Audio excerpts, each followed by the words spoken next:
Hey, this is Danielle over at DIYDanielle.com, and today I'm going to show you how we've repaired a rotten wood floor in our shed. It was just a small section of shed, but when I went to get a quote on getting it repaired, I was quoted $900. Now, the wood for this project cost us maybe $60 or $70 for the panel due to the high wood prices right now, and we were able to fix it pretty easily.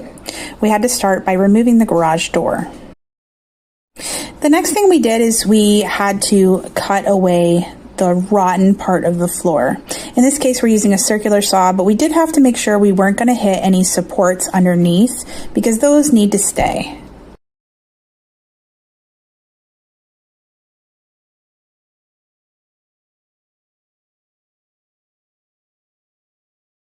So I cut these scraps to be the right width so they would fit between this and the two floor supports. So you want them to be flush so that your wood will sit directly on top of them because your wood's going to attach to them. So I've got it flush on this side. I'm going to screw this one on. I can screw in from the outside. The other one I have to kind of screw in at an angle.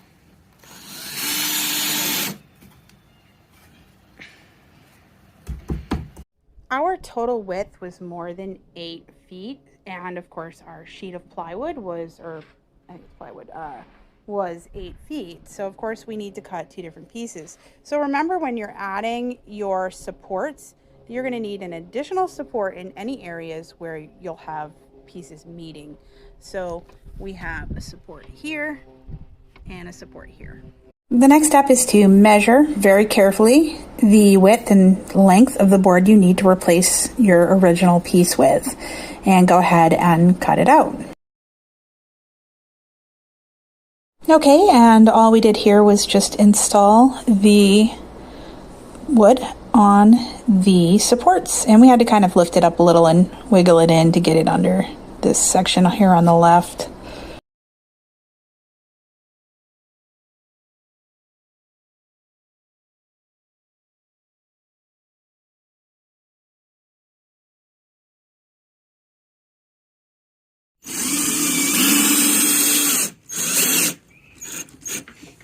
Okay, at this point we just need to add some screws just to hold everything in place. Doesn't need to be crazy, but you do want to hit the supports and the board that's in the front if you can. Well, you do need to hit it. So the last thing we did was try to fill in the gap a little with some spray foam. You could also use some caulking.